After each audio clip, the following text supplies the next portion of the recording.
প্রচুর গরম, গরমে থাকতে পারছি না। রোদে আমরা রোদে থাকি সবসময়, তবে এই কদিন তো রোদে থাকতে পারছি না। গরম রোদ তো না, খালি গরম গিমসে আছে খুব। এই জ্বালা আমরা খুব তাপমাত্রা খুব বেশি, বেশির জন্য আমরা থাকলে এনাতে খালি দম নেছি, সেবা যায় বসে থাকছি।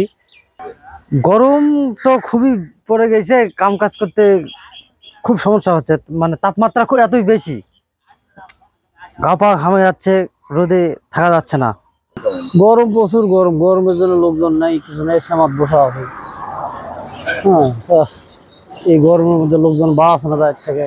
আমার গরমে তো সমস্যা হচ্ছে, গরমে মনে করেন যে গাড়ি চলা অসম্ভব হয়ে যাচ্ছে। গরমে ওই টায়ার টিউব হচ্ছে না, যে এমন অবস্থা যে টায়ার টিউব হচ্ছে না, গরমে এমনি লিক হয়ে যাচ্ছে। গরমের কঠিন গরম, গরম তো চলে যাচ্ছে না লোক। এত গরম হলে আল্লাহ পাকের ইচ্ছা, এখন গরমের গরম দিলে কি করবে, করার কিচ্ছু নেই।